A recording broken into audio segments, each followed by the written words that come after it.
তোমাদের এখানেও কি রাইস এরকম ঝরে ঝরে পড়ছে? 180 গ্রাম প্লাস, এগুলো জাস্ট ভাইরাল হওয়ার চক্কর, তাছাড়া আর কিছুই না। আগে ছিল 150 গ্রাম, এখন একটু বেড়েছে। লম্প ঝম্প করতে নেই, এটা আমাদের ব্যবসা, এটাই আমাদের দুটো অন্ন পেটে দেয়। 150 গ্রাম প্লাস বাজে ভাবে অনেকে দেখি তো উল্টো পাল্টা করে, আমার এগুলো পছন্দ হয় না। এই যে পশ্চিমবঙ্গের সর্বপ্রথম মিল্ক বিরিয়ানি খেতে দুধ বিরিয়ানির কারখানাতে, দাদা কেমন আছো একটুখানি বলে দিও।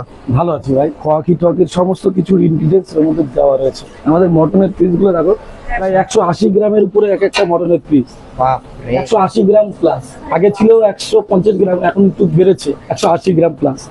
এই সিনার পিস খেলে তো দাদা দিল খুশ হয়ে যাবে পুরো। প্রতিটা পিস দেখো যাতে হাড়িতে দেওয়া আছে, এগুলো পরে হাড়িতে যাবে।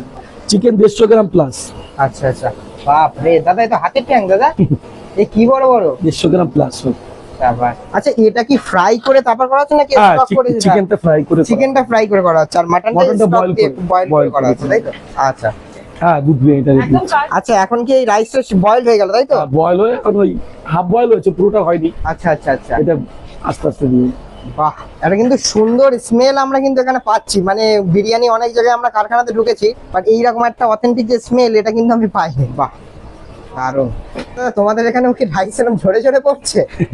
জোরে জোরে পড়ছে কিনা বলতে পারবো না ভাই, আমরা আমাদের মতো করি। একটা জিনিস বলো, খাবার জিনিস নিয়ে কখনো লম্প ঝম্প করতে নেই, এটা আমাদের ব্যবসা, এটাই আমাদের দুটো অন্ন পেটে দেয়।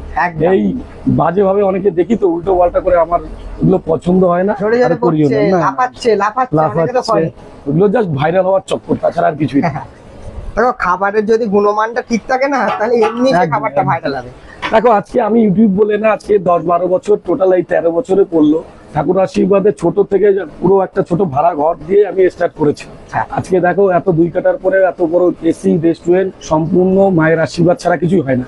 মাত্র আমি আর আমার মা, তাও আমি প্রথম ভালো কাজ জানতাম না, টুকটুক করে মা বাসন মাজতো, আমি টুকটুক করে করতাম। আস্তে আস্তে একটা লেবার, দুটো লেবার এই করতে করতে ঠাকুর আশীর্বাদে এখানে পৌঁছি। এটা চালটা ইসে করে দমে বসবো।